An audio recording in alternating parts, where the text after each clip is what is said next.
Welcome, everybody. Welcome back to Parental Advisory, Chronicles of the Sandwich Generation. Happy New Year. Happy New Year. It's 2025, y'all. How you feeling? How did you finish 2024? Did you finish strong? Well, it doesn't matter because now you get a fresh start to do it right. What I always say, too, is not how you start. It is how you finish. Okay. But it's a good thing, though, to start out right. Yes. So that you can finish stronger. Got to start strong to end stronger. Mom, how you feeling this new year? I'm feeling amazing because what I do is I always try to take off the last couple of weeks of the year to rest, reflect, refuel, reinvent myself, and to celebrate, the year's successes. And that's what we're going to talk about a little bit today. Yay! Featuring her book, the first autobiography. That was my very first book. Yes, Reinvent Yourself. Awesome. And there's so many things in this book. One of the reasons it's here is not only because I'm really, really proud that she wrote it and it's a phenomenal book that has been changing lives, but there is something to be said about a life plan instead of a New Year's resolution. So as we look forward to 2025 and an opportunity to make goals and to make strides towards your goals, I think my mom has some really good ways to help you guys think about it in practical terms, in ways that you can hold yourself accountable and see results. So that's what today's segment is going to be all about, is we're going to really take a deeper dive into some actionable goals for your life, and certainly beyond just the New Year's resolutions, which a lot of times people do that, but we're going to help you really walk away with some tips and tools and some actionable strategies that you can literally incorporate into your life. And I think it's important not only to have a life plan, but to have an afterlife plan. And so that's what we're going to talk about as well, too, is how do we really think about that, but how do you integrate that into your life? And more importantly, since this is talking about parenting your parents, how do you have that conversation with your parents? Yeah, and remember, there's 3 generations at play. So while we are thinking about the freshness of the new year, and we're going to walk you through life plans, that second part of the conversation is really key because so many people perhaps get stuck on talking about afterlife plans, right? It's important to talk about what you're doing while you're here, but what's going to happen when you're gone. That's right. So stick around. Parental Advisory starts right now. Awesome, awesome. So let's talk a little bit about our life plan. Next slide. If you could include, in thinking about this, thinking about your own life plan, how did you get yours? How did you come to it? Do you even have one? I'm sure you do because you're my daughter. Yeah. But do you have a life plan? When did you get one? How did you get to yours? Okay, so didn't always have one, but I always had a mom who had one. So I knew that growing up, there was a time of year, like she mentioned in the opening, she goes away, she kind of stops her work, her hustle, her bustle. She kind of settles herself and rests. But also during that time, I knew that she was strategizing for next year. She was planning out her year, her goals, and my mom is meticulous, so she would categorize them. And so as a little kid growing up, I always kind of like saw her from afar, or I heard about it through phone calls, because sis would be on somebody's beach in another country. So it usually was over the phone. She would kind of, this is what I'm doing. And you never know what seeds are being planted as young. And so when I got to college and I was starting to really take on more things in life and I really needed to figure out what the year was, I saw the value in it, right? And I decided to, you remember this year, I went to Mom's house for New Year's. And she had gotten these big old rolls of postcards. Y'all know the postcard, flip it pieces of paper? The flip charts. The flip charts. Yeah. So Mom got the flip charts and she got her markers and she said, come on, baby, we're going outside. And she posted them up on the window. Yep. And she said, here's your category. We have finances. We have mental, emotional wellness. We have physical goals. And we have professional and spiritual. Yeah. And so we had those all out, and I would go on the board and physically go write out, like you were in school almost, and you write out what you want for each category. And that was a very physical activity, tangible. We're talking as we're writing. And I think that was, like I said, college years, early grad.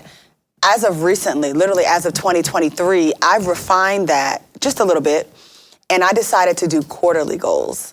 Mom was having me think big. She was having me think macro, think long term, think what you want to accomplish. And for me, I thought that it would be even better to take it a step further. And then now that I know that this is the big goal for the year, here are what I want to accomplish in Q1, in Q2, in Q3, and Q4. And that has changed the game for me. That's actually how it works. Okay. You know, when we talk about life plans, I like to talk about it because it really is about how you plan to live out your life. What do you plan to do? How do you plan to utilize your gifts, your talents, your greatness? Mm-hmm. And then what do you want to have left the world as a result? But not only that, then what will happen after you're gone with all that you have done or all that you have left? Mm-hmm. I think that's important. But you're right. I usually will set a life plan. Mm-hmm. Whereas everyone else is setting New Year's resolutions. And I started out doing that for a long time too. But I broke them all. I didn't really, stay on track as much as I should. And research tells us that, is that when we set those resolutions, a lot of times it's when we're out partying or we're out drinking or, we're just kind of having a good time. And we're just throwing out things. And a lot of times they're unreasonable. They're not SMART goals where they're specific, measurable, actionable, reasonable, and time-bound. And you've done nothing already to kind of support that goal. Correct. You just threw it out there. They throw it out there and they actually set these unrealistic goals that they really don't actually achieve. For example, they might say, by the end of January, I want to lose 30 pounds. Well, you ain't lost 30 pounds in 30 years, right? And so you want to set some realistic goals. And, correct. And part of that has to then align with some of the other goals is how are you then going to manage your health and how are you going to manage your eating habits and your physical activity? Yeah. How are you going to change your mindset and how are you going to approach this and how consistent are you going to be? Because if you lose 20 or 2 or 3 or 10. Well, the gym memberships tell the story. It's a matter of keeping it off too. Correct. Because people, the spike for gym memberships is that December to January. And then by February 14th, they fall off. Over 75%? 75% of the New Year's resolutions are broken. And then by April 15th, the rest of them are broken. And so that's not the way to go. And that keeps the cycle going, to be honest. Every year you're looking up, wondering, what did I do this year? How did I make a difference from last year? And so I think a life plan helps walk us through the year in phases, the year as a progression. And your life in phases. Because if you create a life plan, it really is about looking at the end of your life. When you've been promoted to the next life, because I believe I'm going to be promoted because I'm going to wear a crown. But I also want you to think about, at that celebration of your life, this is how I walk people through the exercise, is to think about what would you want people to be saying about you? What would you want the tributes to be? How would you want people to remember the life that you live? And for me, I got to a place as I got more mature, I didn't want people to be saying that I worked 60 and 70 and 80 hours a week. I didn't want them to say, oh, she made a whole lot of money. I didn't want them to say she lived in a big house or a nice car. I want them to be able to say some tangible, impactful, transformative things that will have long-lasting effects, long after I'm gone. Things that matter. Absolutely. We talk about moments and memories, right? And it's the same thing with living your life, is how did you make people feel? What words of encouragement did you give people that changed their thinking, that changed their situation, changed their environment? What kinds of ways did you impact their lives that made them feel better about who they were? How did you tap into untapped potential? How did you make them see a larger vision for themselves? How did you create positivity? How were you the light and the salt in their lives? That's what really, really matters. Those are the things people don't forget. And did you live the life that you were created to live? That part. There's a reason you were born and that God trusted you with life at this point in time in the world scheme, right? And so finding that why, the purpose, and then how did you live according to that? Because there's a gift you have that someone else needs. The question is, by the time you shut your eyes, did you give that gift to as many people as possible? I love it. There is greatness. That's why I thought this was very appropriate for this particular segment. Look at you. There's greatness on the inside of you, and our role and goal is to discover it because the world needs it and they need you. And so that's the part that I love, is understanding what your compelling why. What is the thing that you have that no one else has but that the world needs? What are some of the things that you were born with, whether it's your personality style, your gifts, your talents, your strengths, your capabilities, your abilities, the ways you think, all of those things are part of how you were created and how you were shaped and formed, because they make you who you are, so unique. So one of the things I always tell people is get comfortable with who you are, because you were created with greatness on the inside of you. You don't need to try to placate after somebody else and try to be someone that you're not, and trying to get in a lane that you weren't created for. And that's really good too, because I think goals can be open-ended. They can be for anybody. Anybody can have a goal of, I'm going to make this much money in Q1, but that tells me nothing about the how. It tells me nothing about the journey, the progression. And then after you make it, then what? What I love about a life plan is that it really speaks to your value system. It speaks to your core of who you are. And as you revisit it, because you should be revisiting it, and as you take stock and inventory of the progress, the baby steps, you celebrate along the way. And I think it just makes for a richer quality of life to see yourself making these baby steps towards a bigger goal. And instead of driving towards something that perhaps someone else has, because anyone can have an arbitrary goal, your life plan is your own.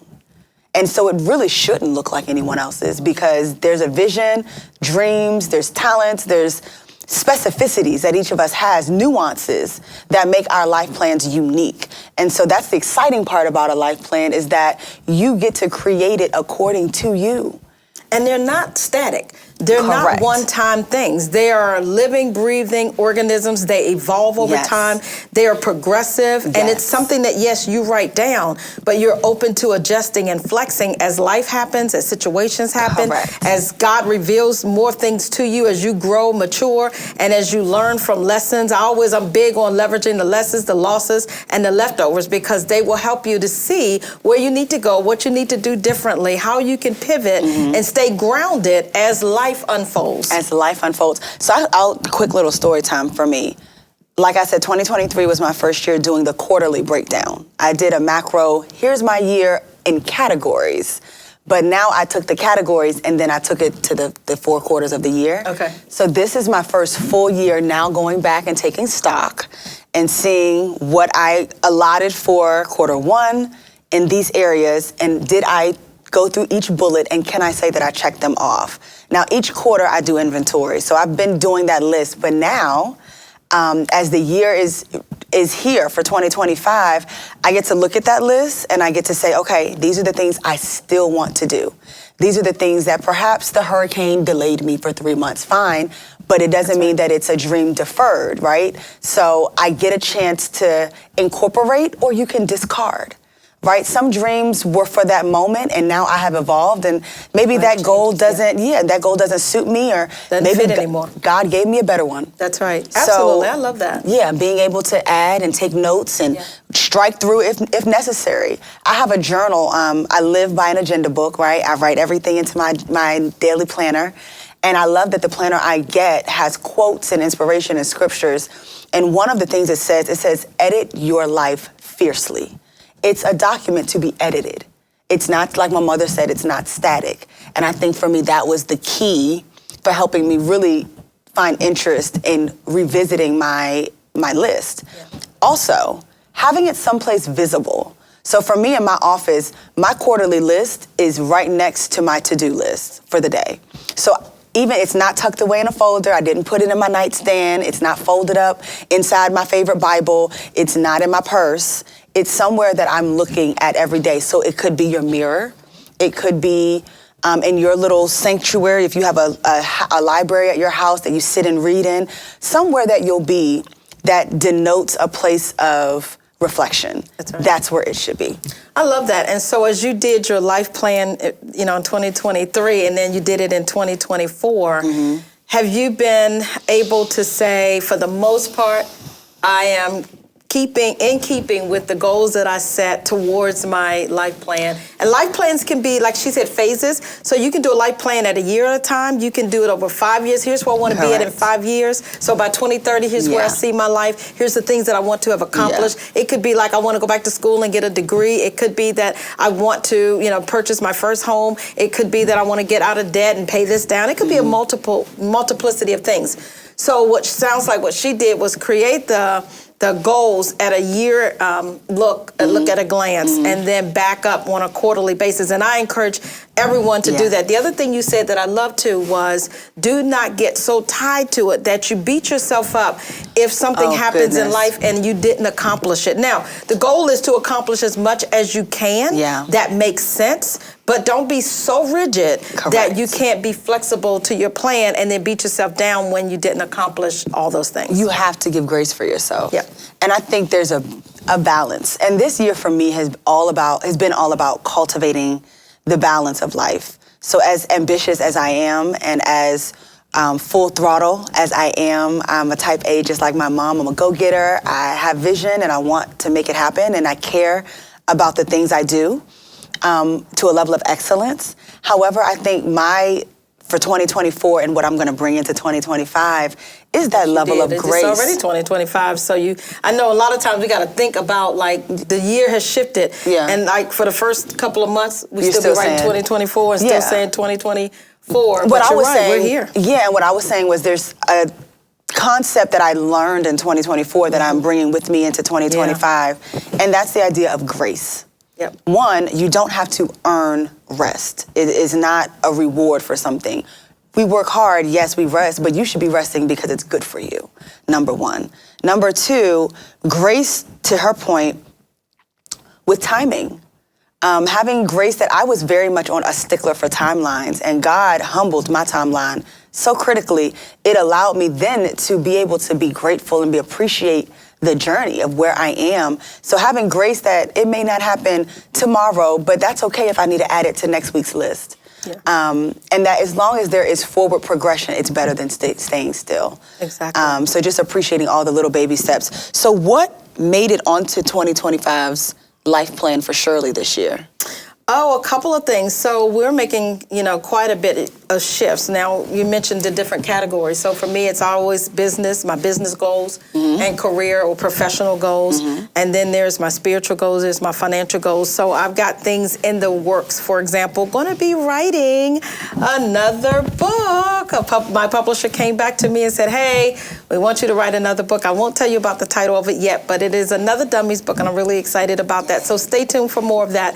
I'm going to be doing more LinkedIn learning courses because they tend to be extremely popular. Okay. I'm going to be reinventing and repositioning the business a little bit more as the world has changed and demands have changed, language and messaging has changed. And so you need to understand the times, the trends, and what the needs and demands are. And so we're going to be focusing a whole lot more on I would say, the significant leadership gap that exists in organizations. And as companies are now sort of bridging that gap of remote work, hybrid work, and a lot of them are doing the RTOs, right? The return to offices. Yeah. What does that look like now as you really reinvent your culture, as you reposition the workers?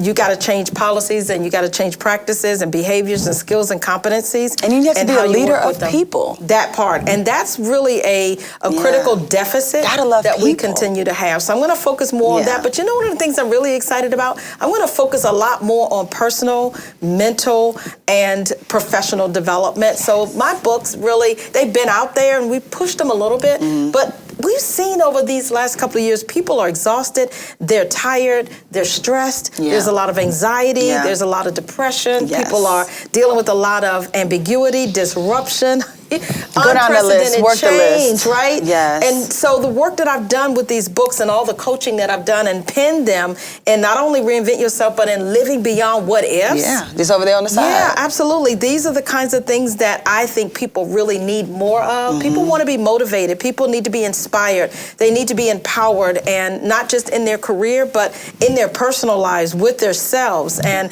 they need to discover their whys, and they need to build their life plans. That's the kind of work we're going to be doing in 2025 more of. And I'm loving this podcast. We're going to continue the podcast in 2025 as well this year. I think it's going to be an opportunity for us to take it even to another level, because we kind of got our footing in 2024 when we launched it and thought about the whole idea. And I think that we've gotten, at least almost 10 episodes under our belt. Yeah, we did a great first season. I think so too. Yeah, high five to us. We took an idea and we manifested, and I think it's been great and this was part of it actually wasn't a 2024 goal. No. But in the middle of the year, we said, you know what? with all this stuff we're experiencing with our parents, I bet there's a whole lot more people dealing with the same thing. And the stuff that me and you had to adjust to and talk about and get right with and resolve were certainly things that you all had to deal with too. So this is why we just thought, you know what, nobody's talking about this as much. Exactly. Yeah. Okay. What about you? What was your highlight of 2024, and what are you most looking for in 2025? I love this question. My highlight definitively is Bali. Oh, yeah. She did her go by yourself away around the whole world. She did something that I used to do by myself for at least 20 years. So in 2024, your girl turned 30. And I celebrated all year long. I did all 30 all year long. So I made a list of my top things. Yes, top 30 things I wanted to do. They could be big, they could be small, but they meant something to me. And they were things that I had either procrastinated, things that I was waiting on other people to do, things that were truly in my heart that I think would really signify the next era of my life. And that's about boldness, and that's about being free, and that's about being full of purpose and full of light and full of grace. So Bali for me was one of the places on my bucket list that I have just dreamt about all my life. You know how you just have that place that is like, one day I'm gonna go there. That was Bali for me. And when I turned 30, I thought it'd be a great milestone to invite a whole bunch of friends to celebrate Bali with me as I turned 30. But of course, as the finances, life would have it. Y'all know the trips that never make it out of the group chat. It never made it out of the group chat. Came time to pay the deposits, nobody was crickets. But I said Bali still awaits. And so as Grandma loves to say, one monkey don't stop no show. I love that. That was amazing. I was so proud of you. Look, you were? I have been to 37 countries. I have not even been to Bali. And so I was really thrilled to see you taking that step to invest in yourself and not be afraid to jump and grow your wings on the way down and have a blast at it. But you'll never know it if you don't try it. But I also love that you did your due diligence. You made sure that it was safe. You made sure that you understood what the customs were and what was the procedures, all the legal ramifications. And I was really proud that you did it. And I was fangirling from over here. And it changed. Bali has a way of putting life into perspective for you. And it was just the perspective I needed at, turning 30. You're walking into a new decade now. And there were a lot of things for me that I just had needed to deal with. And I thought Bali would be it was just perfect. That was a highlight for my 2024. I also had a lot of spiritual goals, and I think Bali kind of fed into that, but it introduced a level of reflection, introspection, and intentionality about my spirituality. Being raised a PK, being raised in the church, you can sometimes become codependent on those in your family that just pray you through, and going to church and being in church 4 days a week. And perhaps at one point in time, I was working for a church. And so sometimes finding that spiritual one-on-one relationship gets lost in the sauce. So for me, it was really important that I fine-tune, that I give God his deserved one-on-one time with me. The same way I'm building relationship with my mom, and that requires quality time. Same thing with our Father in heaven.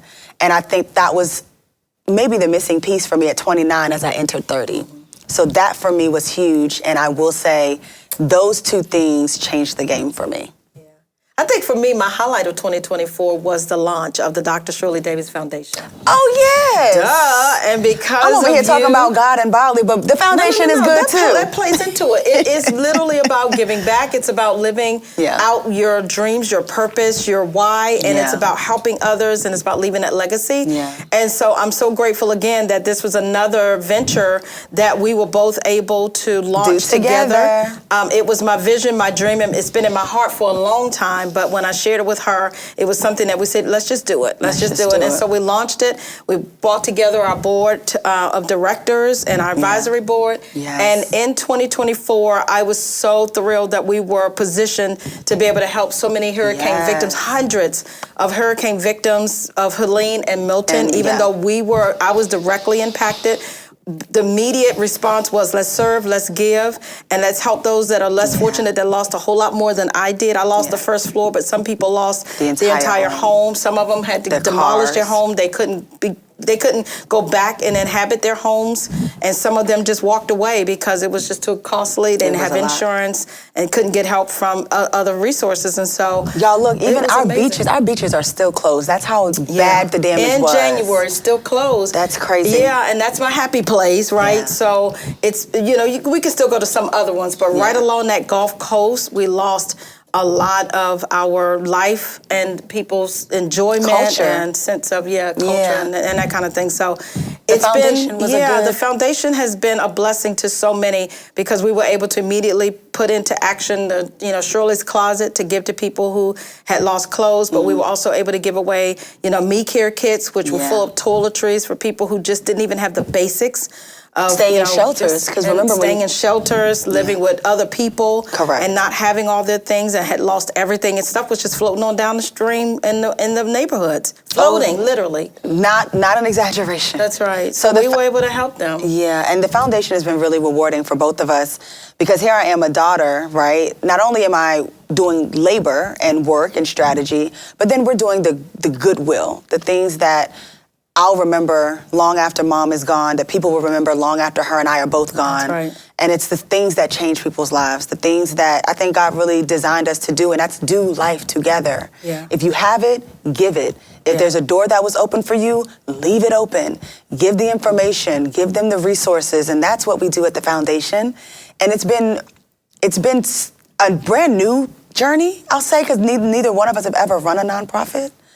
But I thank God for the way that he has given us so many beautiful relationships and partnerships and ideas and favor with people who have just jumped in. And I think the hurricane was a great way in the time to introduce who we are and what was in our hearts and our vision and our purpose, because so many people got behind it, and we were able to not only give away Me Care kits, but we literally were able to help people get back into their homes by helping them to temporary be housing, temporary housing, and some of them, to put down payments on, getting a place. And so that was the blessing. And that's kind of what we were talking about when we opened up with Life Plans. Correct. Is that Life Plans is really about thinking about how you want to live your life, the legacy that you want to create and leave behind.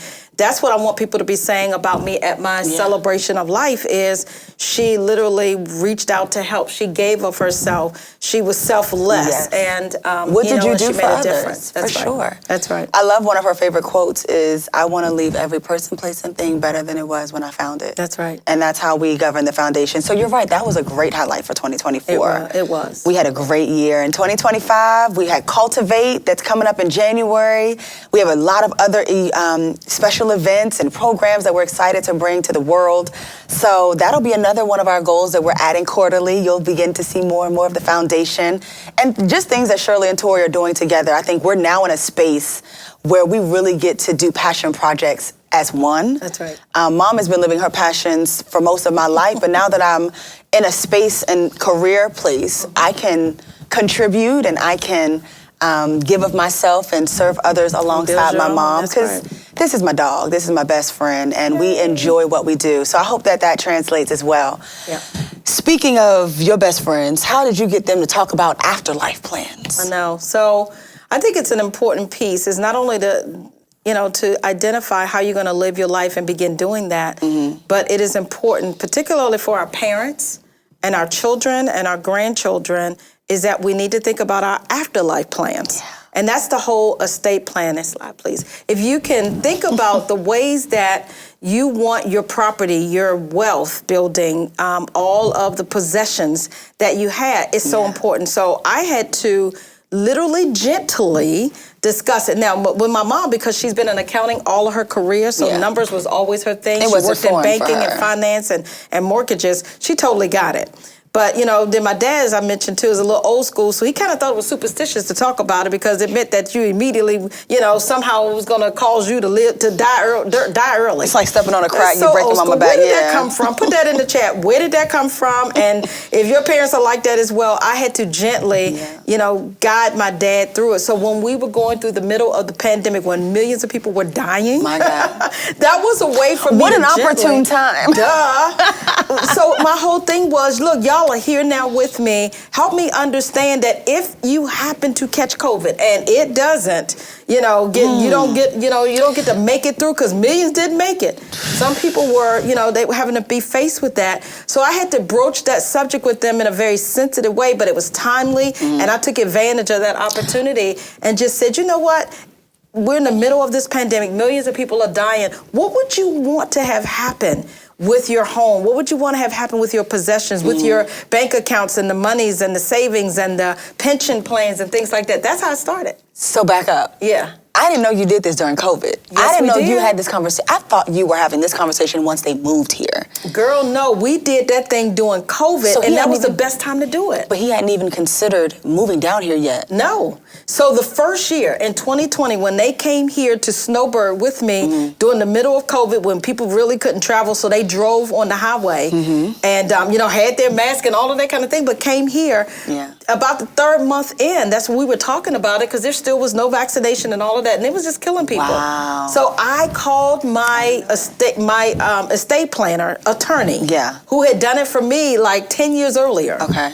And I called him, and we were Zooming in, and I got Mom and Dad to literally sit on the couch, and they Zoomed in with Larry. Did they just listen? No, Larry talked to them about what an estate plan was and why it was so important, and talked to them about the things that they had. And they literally sat there and had to tell him what would they want to have done with their bank accounts, what would they want to have done with their house, how would they want to split that up amongst their 4 children and their grandchildren. Gave me instructions on what to do, since I'm the oldest and the only girl, and they knew that my brothers would totally, follow my lead. They sat down and laid out everything and told the attorney that they were okay with me being in the room. Yeah. And Mom was able to share everything, like jewelry. Dad was sharing all of his tools and equipment. Everything like that was all laid out. And you have to do that. And the reason I said that to them was, I don't want to make any assumptions of what you would want, and we don't want to have to be grieving. At the same time, we got to make these kinds of life decisions about what we think you might have wanted. Now, here was the toughest decision. Okay. It wasn't so much about leaving all those things behind and who to leave them to, more than it was, if you happen to now not be able to make the decisions on your own, what would you want to have happen? That's part of the afterlife planning. You and I had some discussions about that. If you are in the hospital, or if you're in hospice, if you're in a vegetative state where you can't make decisions on your own, what would you want? So it was having those kinds of conversations, and it just couldn't have been the more perfect time to ease them in there. And it's so funny, there's some conversations that Dad didn't want to have with Mom, but he was comfortable having it with me. And then I was able to facilitate it with both of them.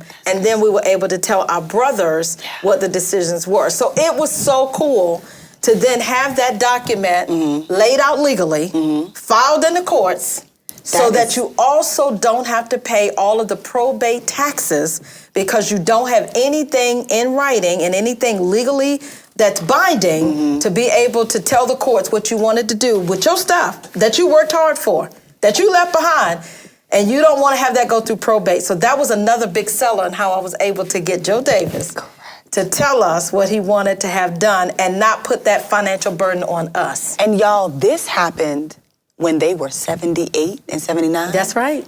That's right. So they never had one. For y'all listening who have parents who are up in their age, it's, as long as there is breath in their bodies, it is never too late to have the conversation. But don't wait that late if you don't have to. Yeah, 78 is a risk. And you may not make it to 78. Just saying. Yeah, that was... So having Larry on the phone, did that help the conversation? That made Papa feel more at ease? Yeah, he was an expert. Yeah. He was very conversational. He asked great questions. He listened. Okay. And so he didn't make him feel threatened or uncomfortable in any kind of way. And because we were positioning it, here's the other thing, it's all about positioning. Mom, Dad, what would you like to have happen? You've got this, what would you like to have happen? It's a very different conversation than telling them, well, I think you ought to do this, and I think you ought to do this. And I think we're in a better position because we allowed them to tell us versus then the family and the siblings fighting over it and causing all kinds of divisions and rifts after the parents are gone because you don't know what they wanted. You don't know what. I remember when my grandmother passed away. My grandmother, she had about 50-something grandchildren. She did. But I was very, very close to her, and it was at a time when she was very comfortable. She told me everything she wanted to have done in her life with all of her things, and particularly at her homegoing celebration. So I wrote it all down and I put it in an email well, I should say I put it in an email to myself. And then whenever I got back home from visiting with her that weekend, I just sent out a message to all of her children. She didn't tell each of the kids because one would have probably been, an issue with the other one, and the other one she told me. I wrote it all down. She knew that I would make sure that I shepherded it, didn't change it, didn't make any edits She to was benefit keeper anybody. of the scroll. I was keeper of the scroll. So when she passed away, they all knew that I had the specifics of what she wanted. And what was so interesting is things that they were thinking she wanted, she didn't. Wow. Something as simple as she didn't want to be buried with her glasses on. Something as simple as, nope, I don't want this color casket, I want that color casket. Yeah. Something as simple as, I want this song to be sang at my homegoing celebration that they wouldn't have known. Things like that. She even told me what she wanted to wear. Wow. So those things made it so easy so they didn't have to fight over it, right? So many kids, so many children, so many brothers and sisters fight over those things, simple things that tear the family apart. Because they simply just didn't ask, what did you want? Correct. How would you like this? Or they were just afraid to have the conversation because, again, you don't know how to bring up death. And for that older generation, death is like a cuss word. Yeah. They it's feel superstitious for some reason, Right. And so perhaps that is, that's where that's I guess, step one is timing. Yeah. Like we said in a few episodes ago, honey, you win more with honey than you do with vinegar. That's right. So it's the how. And it's the when. Timing was important. Yeah. I probably couldn't have had that conversation with him 10 years ago. Yeah. But I'm grateful that we had it in 2020 when they were here. We had lived with each other a couple of months. Y'all were on great terms. We had good relationship. Yeah. He trusts me anyway. Yeah. And I already had one, and so I was able to ease them into it. And I'm also big on, you don't have to wait for a certain age. I think right now, anytime right now is a good time to start having those conversations, and nor do you have to wait till you have a whole lot. If you have anything, if you got money, if you have bank accounts, if you've got property, if you got jewelry, anything of value, and things that you may want to put aside for your next generation, your grandkids or great-grandkids, you need to have a savings, estate plan. Everything. An estate plan includes everything like your last will and testament. It includes a trust, which is so important to put the decisions that you want to make about your life, put it in a trust so that, again, it doesn't have to be held up in a court of law through all the bureaucracy of trying to go through probate. When it's in a trust, that's important, and you can get immediate results. Yes. The other thing that we were able to talk them into doing was to have the medical directive, which was to tell me what you would want to have done. Is that POA? At the end. That's POA? Is that something different? No, that's something different. The medical directive is if you become incapacitated. That's right. And you can't make decisions on your own. And you have to make that life decision. Yeah. Do you want me to stop IVs? Do you want me to stop any of the treatments, medications? That's one. Then the POA is, POD is payable upon death or on death. And that would be like the power of attorney. That's the POA. And then the payable upon death allows that when that person passes away, you can then act on their financial behalf, making financial decisions, writing out checks, paying bills, and gathering money, getting insurances and those kinds of things. God. So you need to have all of those: the medical directive, the last will and testament, the trust, and you need to have the power of attorney. Correct. So that's a lot, but it was a necessary. lot. And I'm going to say it sounds overwhelming. It can even sound intimidating. And it was a few $1,000s, but it will save you tens of thousands of dollars of having to go through probate, and it'll save you a whole lot more headache, stress, and depression by having to have these fights with family because you all are making different assumptions, and and sometimes people get greedy. Sometimes people don't, they don't think about everybody else. They want what they want, and it can be really stressful. And I think it is really important to honor someone's wishes while they were alive. So here's a good question. I think it's a good question. We're making life plans. Yeah. They're making afterlife plans. So they? Grandma and Papa. We making them. I made mine too. I had my afterlife plan. On, just stay with me. Yeah. So while every year, our thing is we have an afterlife plan, but we are consistently updating our life plan. Absolutely. At what age do you stop updating your life plan? Are Grandma and Papa setting quarterly goals every year? I think not. I don't think they're setting goals formally. You know, I think all of us may, open up a new year and say, hey, you know what, I want to do better this year. Mom is focusing more on her health and wellness this year, and I know that that's important as they have hit the 80-year mark and those kinds of things. Yeah. And Dad, same thing. There's bad habits that he's, working on that he wants to make sure he does better at. And I think that's important. But, Mom wants to spend more time with her grandkids as much as she can. So it's those kinds of things. Okay. But I think when they get in their 80s, more of it is they're just kind of coasting life now. But I still think as long as you're alive and every day that you wake up and you have breath in your body, that means that God's not finished with you yet. Okay. And there's still more to do. It may not be as huge and as big, but it could be as impactful. I was wondering, are they still goal-oriented? Yeah. Okay. Yeah. Mom especially is definitely goal-oriented, but I think Dad has, he does those too. He's just never been one of the formal ones to write it down. Mom is constantly writing down numbers, writing down her goals and communicating them with me. And so I can talk to them. And Dad will tell me some things he's thinking about, he wants to get done. Like I know in 2025, he wants to build his outside shed for all of his toys, his tractors and his lawnmowers and all of that. So that's a goal for them. That is. But their goal's a little bit different. It's not about making a whole bunch of money anymore, although Dad does want to now create a video to go and do sales and show salespeople how to sell cars. I never heard that. Girl, it just came on his last trip home to D.C. It just came 2 weeks ago, so we'll talk a little bit about that. No, tell me about that now. That sounds good. No, because he hasn't had a chance to kind of fully manifest it yet either. So this is fresh off the press. Talking to Dad just last week. He said, hey, I just went to go visit some of my old friends who were working at the car dealership. Yes. He started talking to them about how he, as the OG, been in this business for over 45 years, and how now technology has kind of almost taken away the real, the human touch. And how do you really sell to people, not just through, somebody buying it online, but what about people in person? We've lost that touch. He started talking about that to some of the people there at the car dealership, and they were blown away. So he's like the OG of the automobile sales process. So he wants to create a video so that he can now do some virtual training to some of his old friends and those that he's worked with, probably about 10 or 15 different car dealerships. So that's what he wants to do. If you better get your second win, Papa. Remember last year he wanted a food truck. So we try to help him get there. But I'm like, stay in your lane, do those things. But this is a good idea. I like that. Go ahead, Papa. We're going to support that one.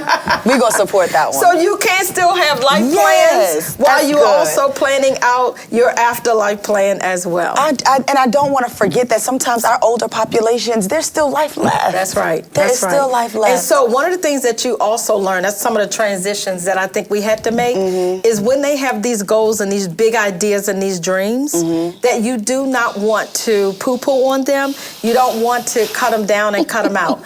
I have to smile sometimes, and I have to go along with it. I nod my head. And if it's going to happen, it's going to happen. And I'm going to do my best that I can to help him. But I notice that he's more sensitive now because he puts out these ideas. And so you have to be careful about, what you mean you going to do a food truck? You know you got to get this license. You got to get that license. Because my papa wouldn't. He'll do all of that with no license at all. He doesn't know permitting is a all thing. Of that kind of stuff. He don't want to go through all of that bureaucracy. But you don't need that to do training. We'll have lawsuits coming third, every which way. You don't need that to do training. So we're going to get him up here on the stage. We're going to get him in front of the cameras, and we're going to let him do a little video. And if it don't go nowhere else but in this studio, we're going to say that he recorded it, he did it, and that's a check for him. And you can't take it away from him. Exactly. Yes, you can. That's part of the goals. Okay, good. Yeah. So, what is your recap, highlight, moment that you want to leave with the people as they think about their life plan? It's January. You have an opportunity now to set yourself up for a really promising 12 months. Yep, absolutely. And as you do that, I want you to think about, even in January, what are the things that you want to accomplish, big, small, and medium, that you want to accomplish even by the end of this year.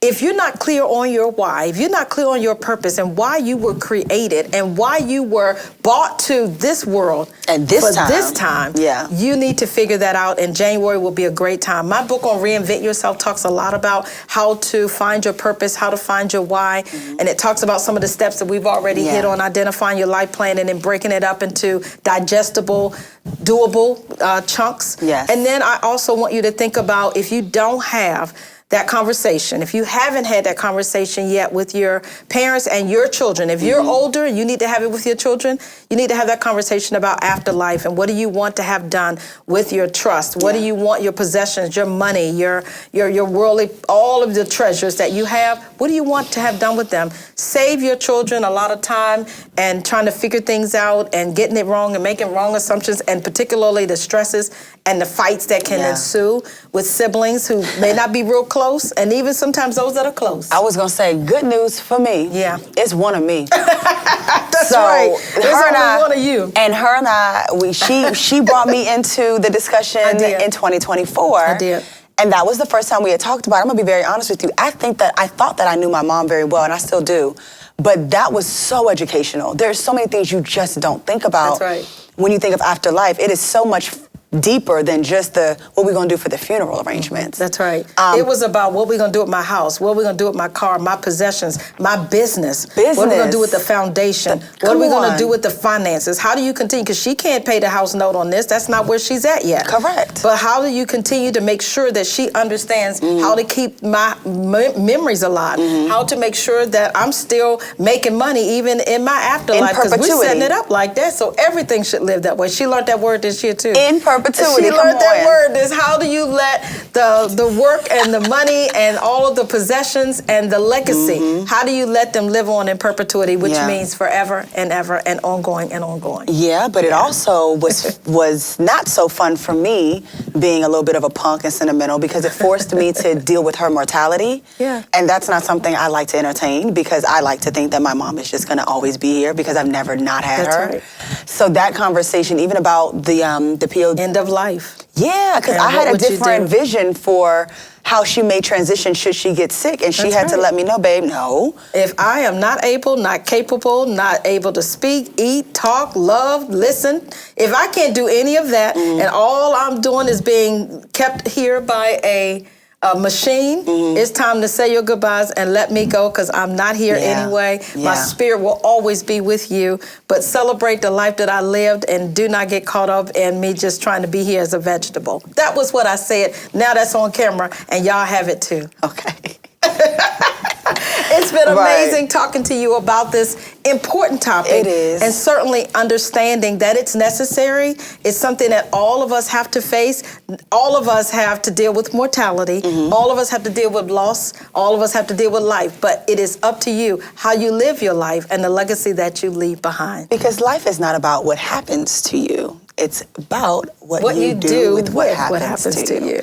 So with that, we want to wish you a very happy new year. We pray God's amazing blessings over your life. And even if you are still trying to figure out what that looks like, that's okay, because this community is here to help you figure it out. And today I would encourage them to either get the Reinvent Yourself book or the Living Beyond What If book. Both of them are all about starting your life over after going through setbacks, after dealing with tests, trials, and troubles, but that you can continue to reinvent yourself every year, and you can get to a place where you live your happy place. You become the best version of who you are, and you can live beyond your what ifs. And I'm also going to do a shameless plug, because by the time this episode comes out, you'll still have time to register for Cultivate. Yay! And that is another opportunity if you want to figure out what my year needs to look like, who I want to be, and how to take it to the next level.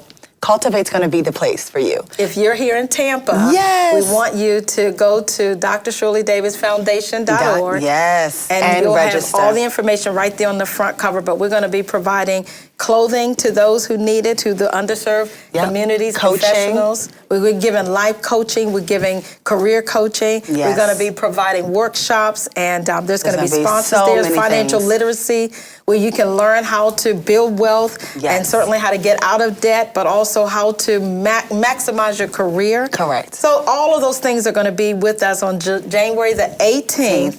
Downtown Tampa at the Grand Hyatt. Check us out at the drshirleydavisfoundation.org.